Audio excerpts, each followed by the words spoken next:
Good day. Good now? Welcome back, everybody, on our modified schedule. I think we're staying somewhat closer to our modified schedule, and Cedric, piece of the working lunch, I think you're going to walk us through some materials. Thank you. Sure, thanks. So for this lunch break, we really have two presentations that we'd like to make. The first, I'm just going to talk very, very quickly about the fact pack, which was released. It was a SHEV initiative. Well, it was a directive of the administration, but it was a collaborative effort between SHEV and the Boston Consulting Group, which was a contracted that the Youngkin administration wanted to bring on to do an evaluation of some of the many different data-informed products that get produced per state code of Virginia law. The work that was done really was an attempt to better visualize and to validate what the data says about institutes of higher education. And so I'm just going to walk through that. I will tell you kind of the takeaways that we got from this whole effort, which was led by Dallas and Lee Clark and the team. Is number one, colleges are required every year to submit a 6-year plan. We put together our 6-year plan as we always do. I think it's every other year. We do a 6-year plan, and then we do kind of an update on it. And we do a 6-year plan in conjunction with that, or consistent with those rules. And then the data that is a part of the 6-year plan also goes into the data that gets submitted on an annual basis to SHEV. As I spoke about earlier, where there are certain areas where we are working to get better in terms of data-informed decisions, this is an area that for years we've been very good at when it comes to collection of the data and the analysis on the data as it relates to a lot of areas: admissions, enrollment, demographics associated with that, graduation rates, on and on and on. And so we continue to do this type of work. And so the consistency of the work that we're doing and the takeaways from the analysis really show that as we think about not only the 6-year plan, but the strategic plan, the things that we talk about with respect to graduation and success. So bringing in cadets, the right type of cadets that will come here, that will become a part of the core of cadets, will understand that we're interested in their success. Those objectives that we talk about in terms of enrollment and academic success for academic excellence are all reflective of what a lot of this data shows in not only this fact pack, but also the fact sheets that we publish every year. And now we're making sure we post them so board members can have access to them. So the first chart, if you go to it, is just the background. It talks about the requirement by the Code of Virginia to do the 6-year plan. It talks about how these plans have to include institutional strategies, cost, tuition and fees, financial aid, and economic development data as a part of that plan. And then these 6-year plans get presented to a group that's called the OP6. And so that third bullet reflects those members of the OP6 and how that gets presented.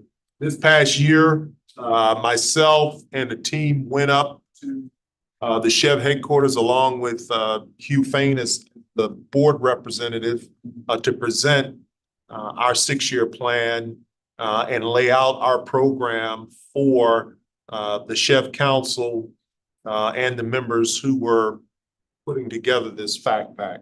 And then the last bullet talks about just the role of the Boston Consulting Group and what they did, which was a revamp of sorts of the 6-year plan. And essentially what it was they created a set of visualization products that you can begin to look at in the graphs and charts that talk about the data that exist at the part of the data that submitted to Chev.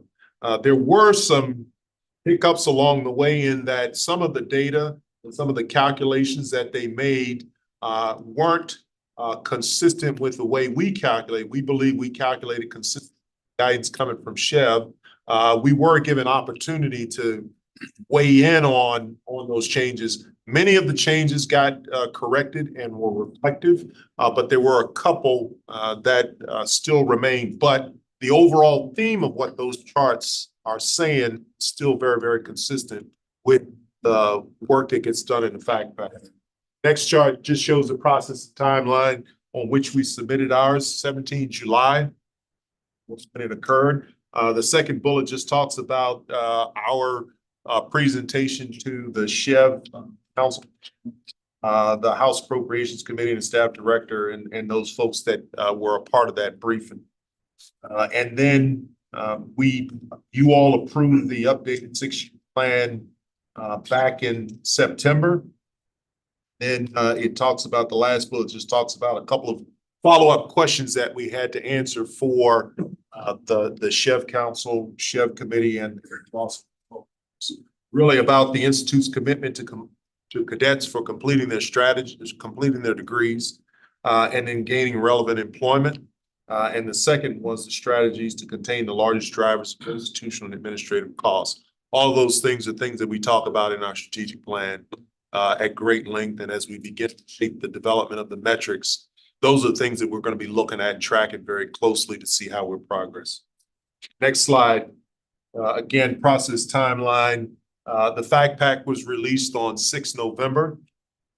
It was released with a discussion amongst the colleges and public institutions. So we had a opportunity to weigh in on what we thought the impact might be from the data. Needless to say, a lot of data gets out. People begin to interpret data and the analysis in different ways sometimes. And so we wanted to make sure that there were a couple of things that did not happen. One of them was that someone would take the data, erroneously start making comparisons from college to college because of the unique nature of every college in the Commonwealth.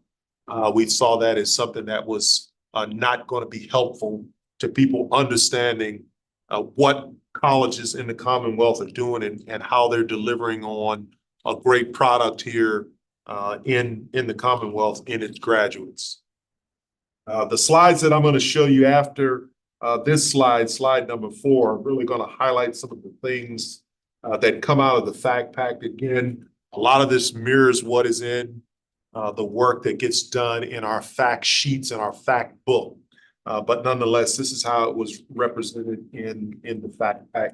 Fact pack, I think, had like 70 slides. So we're not going through all 70 slides. We've already provided those to the board members. We're just going to kind of hit a couple of the highlights and what they say. And so this right here, just kind of chart that reflected this first chart, showed admissions and enrollment data. And I think what this is actually one of the charts that comes out in our fact sheet. Am I correctly? This is our fact sheet, right? Versus the fact pack. And that was because that particular chart from the fact pack had some data that was inconsistent with the data that we have. But nonetheless, I think overall it shows similar trends in terms of acceptance rates, yield rates, rejection rates. Percentage-wise, the numbers are not going to be the same, but they do show that over the last couple of years, our yield rate held fairly steady, but our acceptance rate did go up when you compare 22 to 23. And then our rejection rate did go down. And as we've been talking about admissions and enrollment over the last couple of hours early on at the start of the session, we believe that we're in good shape where we're going to begin to return more back to consistent rates as we track acceptance, yield, and rejection rates of candidates that apply to VMI. The next chart about retention. And we've talked about this quite a bit with understanding of what our 4-year, 5-year, and 4-year and 6-year retention is. and how that is occurred and where the greatest impact is when it comes to undergraduate freshmen or our first year cadets, and how much of a cohort is that first year.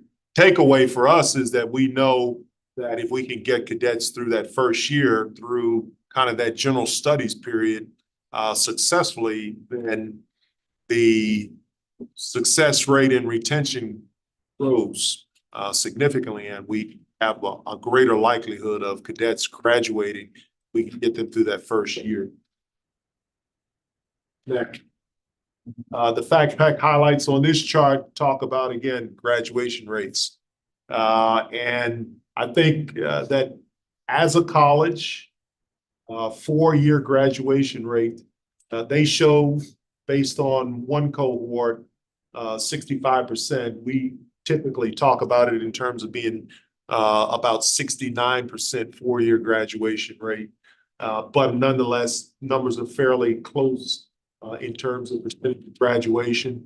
How do we compare with other colleges across the state? I think we're in the top when it comes to that. But what we're trying to do is, when we look at 5-year and 6-year graduation, we're trying to help cadets achieve success in the 4-year period. So bringing more from the 5- and 6-year graduation rate, where those numbers go up to roughly about 74%, and bringing more into the 4-year graduation rate, so that it will reflect better on our ability to get young people through that 4-year educational process. The next is on postgraduate outcomes. And so a lot of times there's a lot of discussion about how we talk about this, and we do talk about it quite a bit. We talk about academic success. We talk a lot about how young people graduating from VMI, in terms of their average initial salary, as well as kind of their median salary at about the 10-year post-graduation rate, how it ranks us among the top 3 public institutions in the Commonwealth. So you see the numbers there, where we start about 3 years post-graduation, and that tracks fairly closely with what the fact pack numbers show. And it showed in the chart that we were ranked very, very high among the other colleges and universities in the Commonwealth. Next.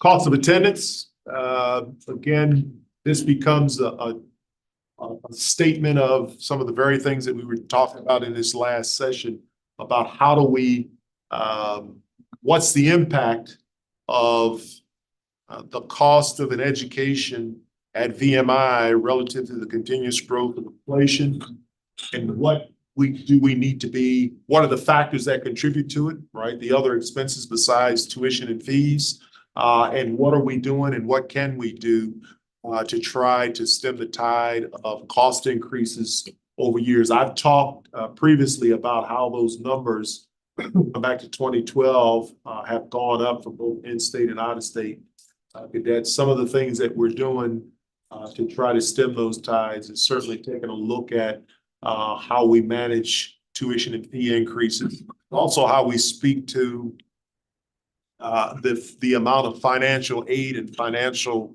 support that goes to cadets, so that you really have a better determination of the actual real cost, or the cost of attendance for an education.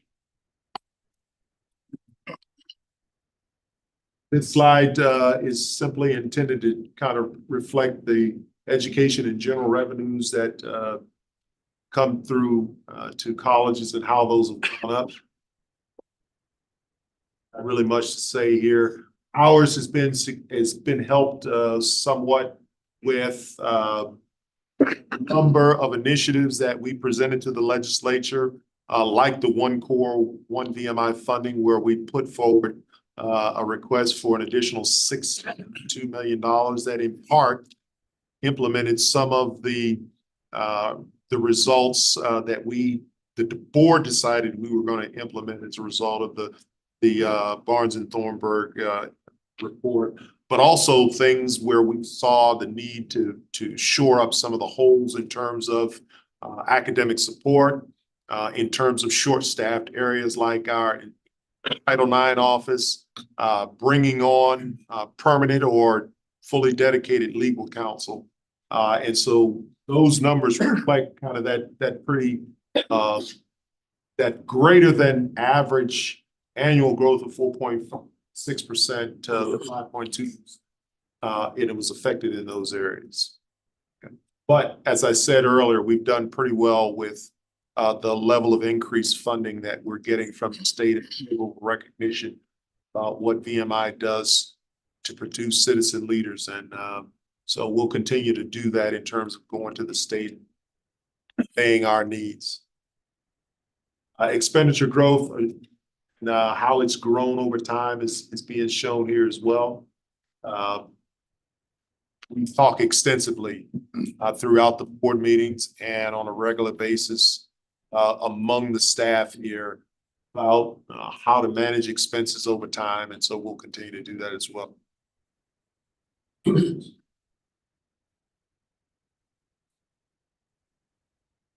Get to the end. Residency in Virginia, you know, and this is a data point that we typically get from the alumni agencies, where it shows about 80% of our alumni who don't commission stay in Virginia. And so the chart again just kind of shows what happens to our graduates after school. Where do they go? And certainly we know a number of them, those that are going to the military, some stay in Virginia, a large majority probably don't because of assignments, but many of our graduates, when you compare what they do here after graduation at VMI, many of them stay in the Commonwealth, which is a goal and objective of the administration. Again, just wanted to hit the highlights so that you all are aware.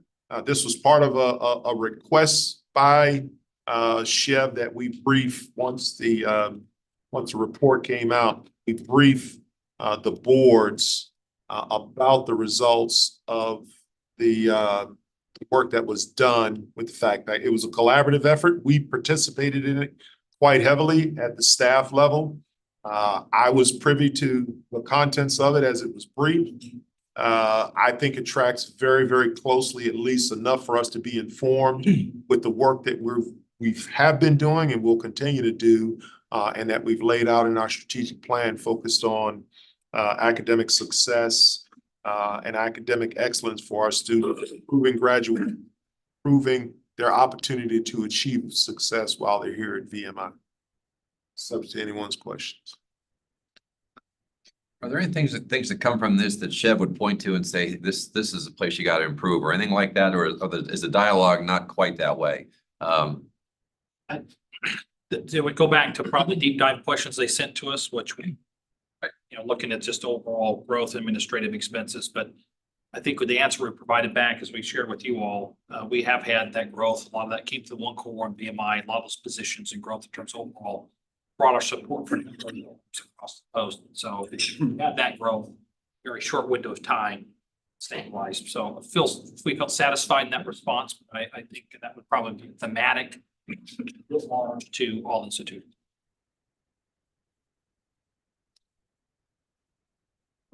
Man, just again, maybe because of my financial background, when we have numbers different, is it worth reconciling them so we're using the same one, or is this a case where it's just, you know what the heck, it doesn't make any difference in action steps or things we monitor? Well, I think they did work with the Boston Consulting Group on a number of sessions.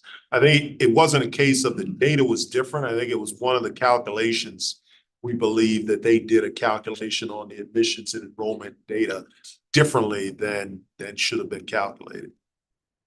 Most important part of the answer is we know what the actual correct data is. I mean, Okay. this is all data we send. Okay.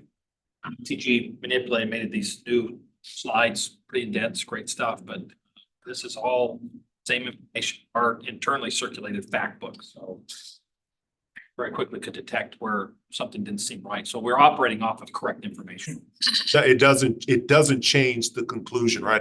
There's nothing that says, hey, we look at admissions and enrollment going this way, and then they said, oh no, you're going that. It was usually like a call.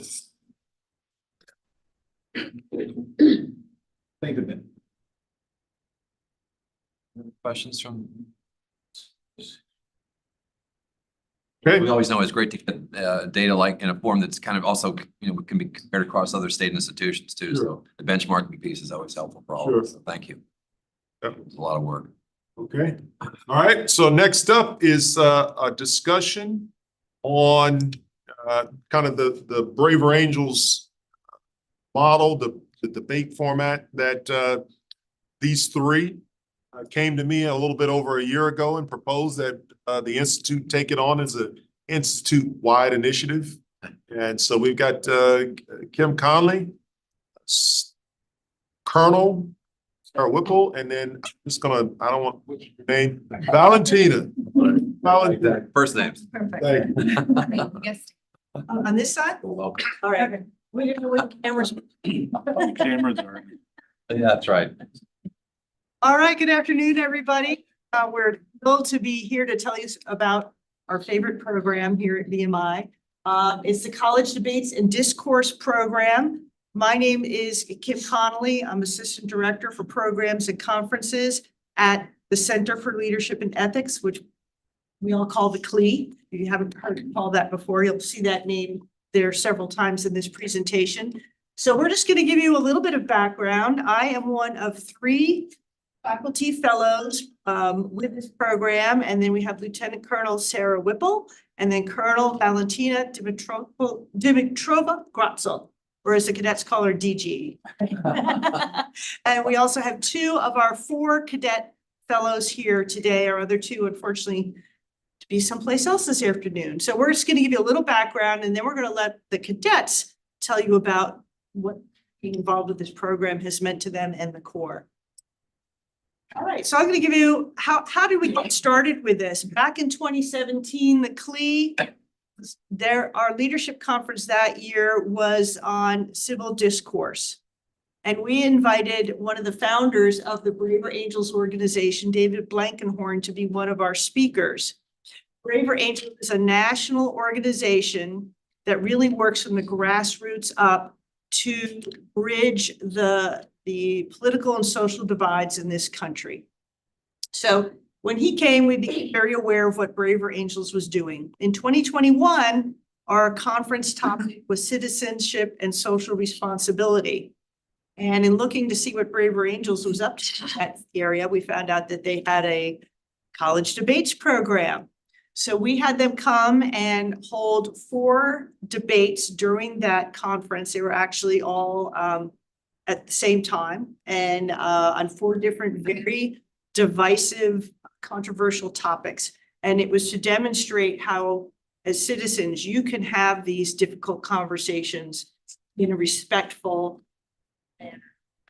So we invited them to come, and at the same time, I thought, this is a great program. We really would love to have a cadet group take this on and continue this here at VMI. So our Building Bridges Club was invited to come and participate in the conference and in the debates.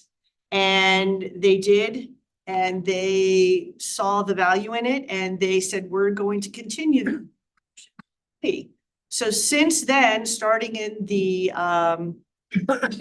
spring of 22, we've been holding debates here on campus. Braver Angels folks took notice because they send down a trained moderator for each debate. They took notice, and in 2023, we became one of 10 colleges in the country to be a community of practice in their debates program. So we are, it's part of a grant from the Templeton Foundation, and it's part of a national research project. The research is being done at the University of Delaware on the impact and the effectiveness on these debates on college students. So we have been running debates at least 1 per semester since then. We've had post-wide debates, we've had lunch debates, and we've also held a training for faculty on how to do classroom debates. So for that, I'll hand it over to Sarah. Hi, everyone. Good afternoon. I'm Sarah Whipple, so I'm in the Department of Psychology here at VMI, and I am a co-advisor to the Building Bridges Club. That's how I got involved with this initiative with Valentina. So the next slide shows you flyers from our various debates. The first debate we had was the center one there, and that was February 2022. Should women be assigned combat roles? So the way this format works, we'll describe a little bit, but essentially, we state it as a resolution. So it would be something like women should not be assigned combat roles. And then people argue either in the affirmative or in the negative. So February 22 is social media a threat to democracy? The one on the top right of 22. And then in the spring, the bottom left, a very popular one, the athlete, non-athlete divide at VMI, which we actually just had another follow-up lunch debate about on Wednesday. And then both the one on the top left and the bottom right were this semester. So does a commitment to civility take care of diversity and inclusion issues? A very important topic, especially here at VMI discussing. And then the one on the bottom right there about book banning was our first intercollegiate debate. So this involved not just VMI, but people from Washington and Lee University, Southern Virginia University, and Mountain Gateway Community College all attended. We have a second intercollegiate debate this semester. It's going to be hosted by SVU this time, so on into it. And VMI is hosting our own internal debate on February 22nd, and we just determined our resolution for that. Or truly leads the core. And I should just point out that our debates have ranged, some have had 20 people attend, some have had over 100. We can debate, have, as few as 15 people.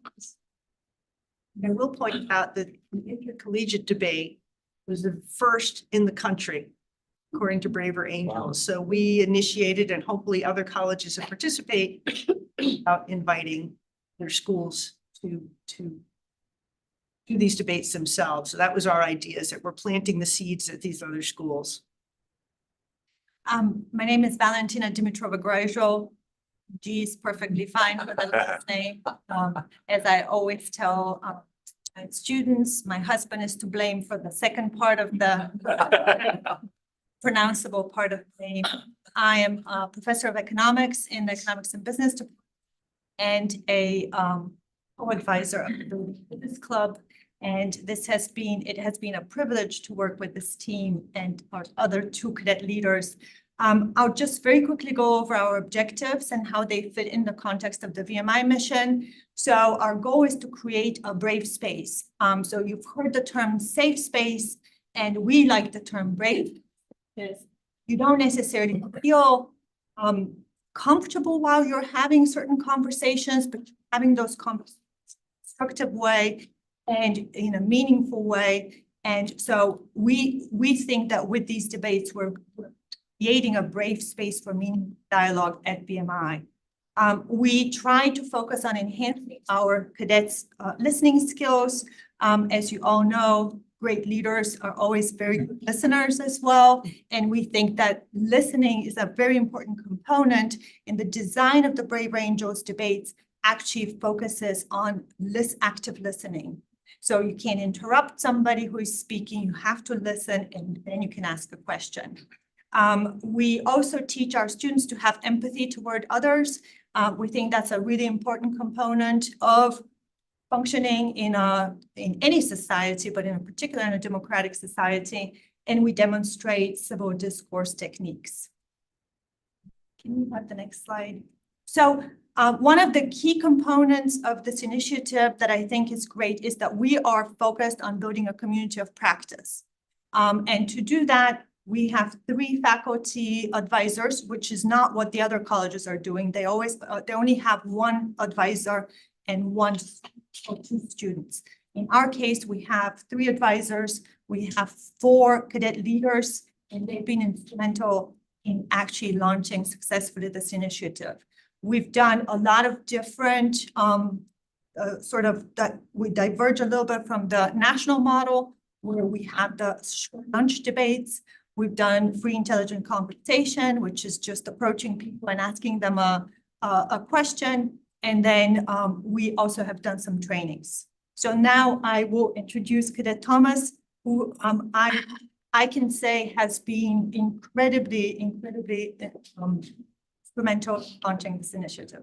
So, Ladies and gentlemen of the board, Major General Wins, all good afternoon. I'm First Class Cadet Devin Thomas. A little bit about me, I'm from right over the mountains in Bedford County. Honors cadet in the IS department, and I'm OGA Vice President of Investigations this year, proudly representing the privates. So to build off what Colonel DG said, what I'm kind of hit on is the bookend of the Brave Angels program and the intent here at VMI. And Earl here is going to fill in the middle. So talking about the structure, the inclusivity of it, on our intent with it, and the end goals we have. So to talk a little about leadership.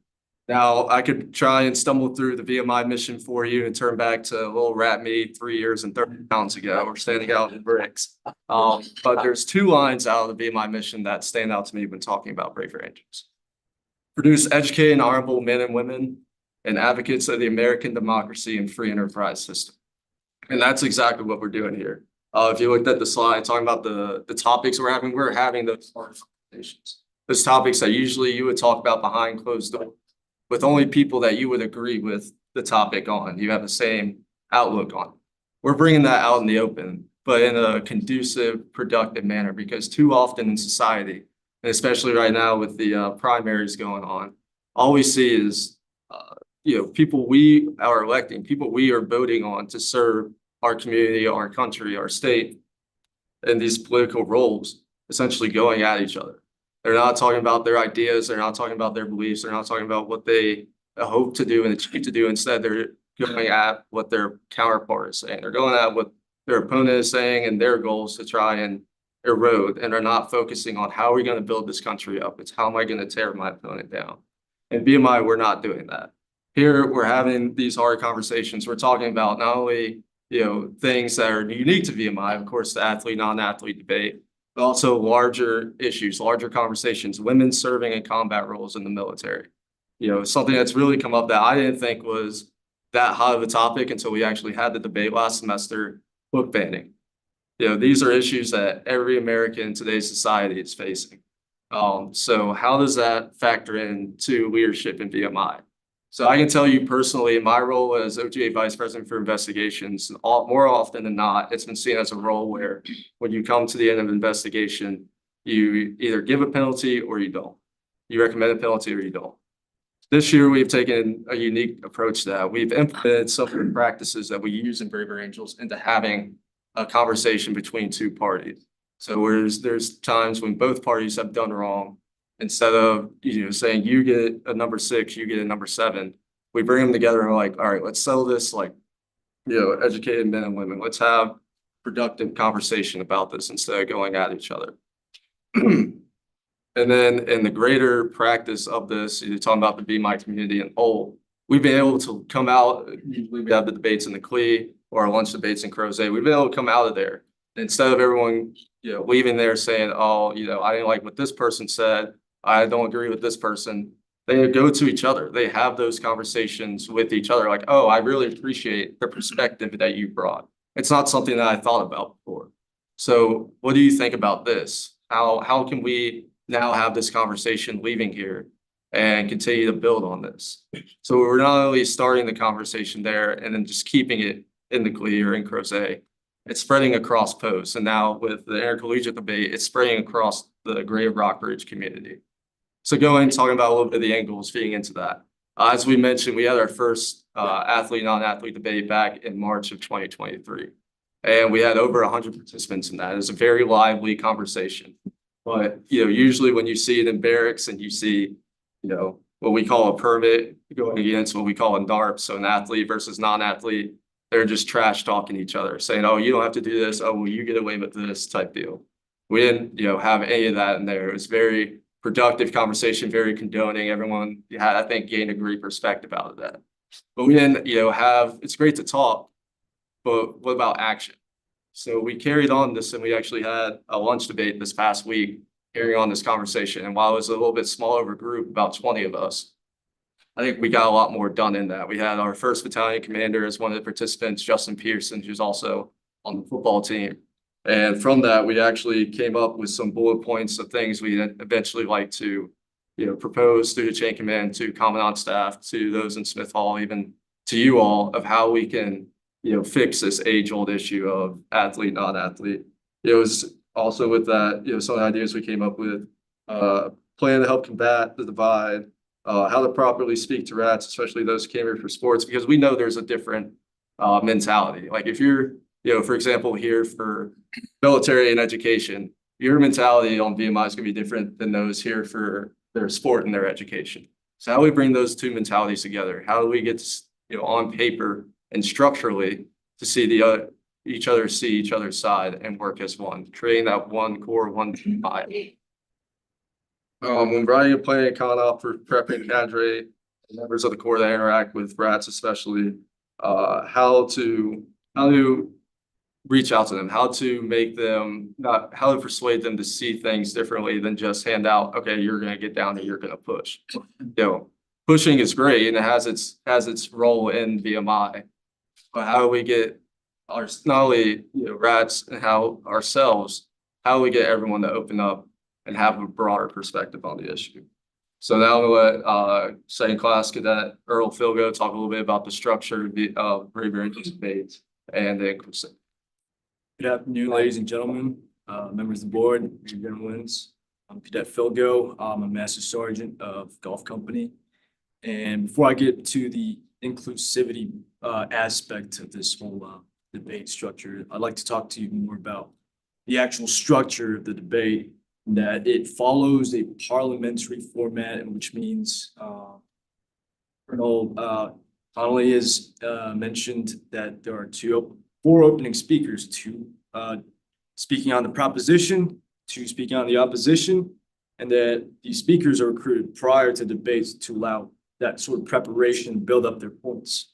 But the most important feature, I believe, is that participants themselves address each other indirectly through the chair.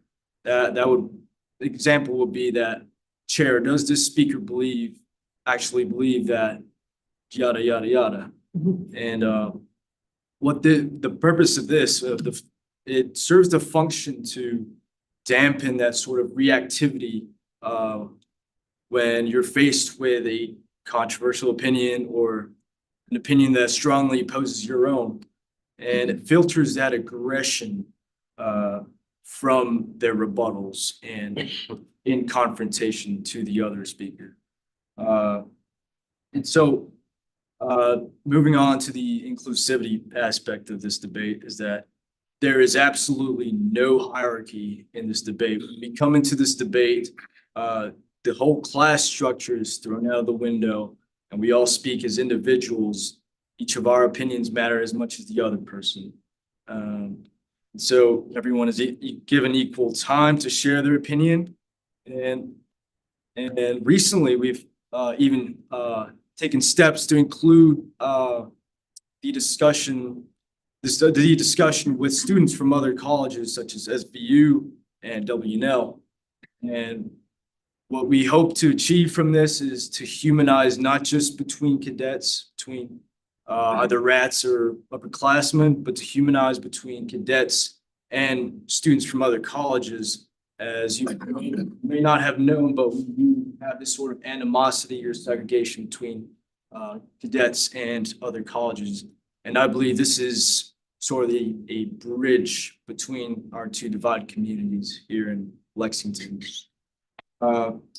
So a lot of students and participants coming out of this debate, they do bring a lot of life skills. And a few examples I'd like to introduce to you to is that, of course, the first one would be public speaking. Public speaking in a different sense than in a classroom setting, because in a classroom, you're pressured to, because of being graded, you have to be graded as you speak. So you have to prepare a speech and read off a script. But from here on, sure, there are these opening speakers who prepare their speeches, but other participants are open to giving these open-ended questions, asking these open-ended questions, even probing questions, that serves to make speakers think more thoroughly through their own perspective and opinions, and to be able to articulate their thoughts in the moment, not through a script. And it is a chance to speak out of passion, out of their own peace of mind. And through this civil discourse, we find this development of interpersonal communication. Often in this age, controversial opinions are discussed not in a personal sort of setting, but online, behind screen. And so we have strangers talking to strangers in anonymous settings. What we find is quite simply horrible and really just aggressive sort of confrontations online.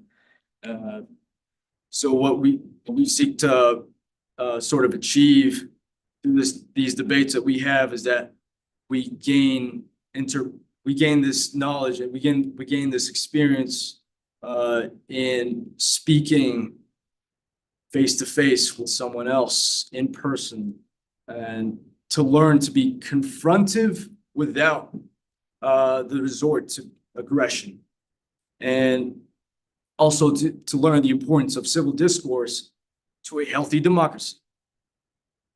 And some of the other important examples of a life skill that we take away from all these debates is that, as Colonel DG has mentioned, the structure of the debate forces us to critically listen, critically think, and not think about just our rebuttals while the other speaker speaks. We're actually listening to every word they have, and so in that sense, we learn how to actually exercise our memory and associative learning, as well as it encourages curiosity over argumentation. And it also encourages to find a common ground between all of us. Sure, we might be polar opposites in the political spectrum, but we can find a common ground through critical listening. So ultimately, this fosters cooperation, fosters trust in the community, and wipe away all those animosities. Thank you. Yeah, and the only other thing we want to just point your attention to is these two quotes from Doug Spry, who is the director of the College Debates and Discourse Alliance. So he tackles all of the college debates and discourse programs across the nation. And this is what he had to say, both about the type of debate, but also about VMI. Thank you very much. Yeah. Thank you. Good question. It sounds like in some cases, we find the discussion can lead to an action. That's too, right? Rather than the old traditional definition of debate, which you rated two people's parties effectiveness in making their point, but that wasn't, maybe that was one goal, but then the other goal is actually what do you do with it? And it sounds like that's what you're finding is you can even, some topics get down to what actions now come as a result of the discussion. Yes, sir. Expanding on what Earl was saying. So it's called a debate, but it's not a debate at all. It's an open talk. Anyone to come up and express their viewpoints. We have a resolution, for example. I'll just go with the athlete, non-athlete one. So resolved, athletes should be required to be more involved in core activities. So we have the four opening speakers, two in the affirmative agreeing with that and their reasons why, two in the negative and their reasons why. But at the end, there's no winning or losing side. We're all winning because we're able to all come together and not only share our own viewpoint on the matter, but also broaden our perspective and try and come away with these hardline solutions and these action steps to better, the VMI community as well as the greater Rockbridge community. You answered my question really, because folks that are invited to come and advocate one point or the other. You have the two who will set the stage for the opposing views, but everyone that's invited is welcome to come irrespective of their view, and they don't say their view before they come. And then they participate. I might change the word from debate. Yeah, that's what I picked. That's why I grabbed it too. It's kind of like, well, there's a winner or a loser in a debate. Yeah. That's not the goal here. Yeah, and it's also not, when I think of a debate, I think of you have your research, you have your facts ahead of time, and that's how you debate. And this is, we very much encourage you to speak from the heart too. So if you have facts, if you have numbers and statistics at debate, but it's also personal experiences. And sometimes those are the ones that really, make an impact. And I do want to make a point that we invite opening speakers just because nobody ever wants to be the first one usually. But then everybody that's there has an opportunity to get up and make a speech. So you have the opportunity to question, but then anybody has the opportunity. They're just the opening, kind of get the ball rolling. And we do pick topics that people can get emotional about. Purpose. So that they learn how to control that and depersonalize their disagreements. And if I could just. This is- Two. I'm sorry. Oh, I'm so sorry. This is real leadership. Yeah. I mean, it gives us hope. You know? And you know, a couple things that just come to mind. I mean, this aligns right with the code of the cadet. And I would invite you to, if you ever taken a look at Nixon, Kennedy debate. Have you seen that? Long time ago. I'll tell you, more people should watch that because you watch that and then you ask yourself, what happened in the last 50 years? Because it was very civil. It was respectful. You know, our governor, when we were sworn in, emphasized civility in all discourse and all discussion. And this aligns with that. And it's great leadership. It's what we need. Thank you. If I could just add one more component to what you were saying, we also don't expect that people are going to stick with the view. And so what you see that sometimes people decide and then speak later on and take a different side and decide that they've changed their opinion based on what they've heard. Or moderated. Yeah. So as Sarah said, our next debate here is February 28th. And so you all are welcome to come. So at the Cleat, yep, 7 o'clock, right? It'll be put out there. What's the topic for that one?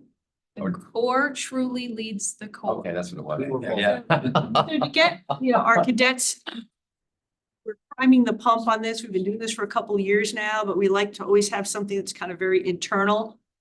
That, affects them personally. To get them to come to their first one, and then after they've been to one, then they want to keep coming. So then we do have other topics, as you said, the civil DEI topic, the book banning topics, and so on. So, but we try to have one that's very kind of inside baseball. I'm not sure this was mentioned, like these topics are picked on by the Corps of Cadets. It's not, the 7 of us up here, missing our 2 other cadet fellows that just say, okay, I think the Corps would, like to talk about this. We send out polls to the Corps of Cadets for them to be, say, I'd like to talk about this. And you have to get a good balance of affirmative, negative. So that's how we make our decision. We only, decide on 2 or 3, but we send out 10 for the Corps to decide on, this is an issue that I'm passionate about. I want to talk about this. Questions and comments? I go with Jim said, it's wonderful to see. It's very encouraging, and especially knowing that its intent is not to change people's minds, but to put some different perspectives on the table and get to some action steps. Well done. Thank you. Thank you. Thank you all. Thank you. Guys. Thank you.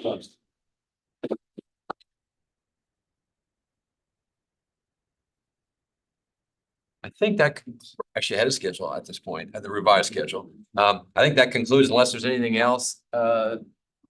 Bill? 4 minutes early, the athletics committee is in the Marshall Hall, boardroom in Marshall Hall. And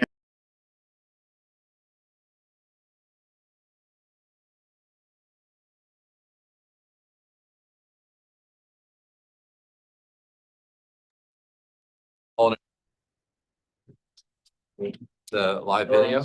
sorry, 3:45.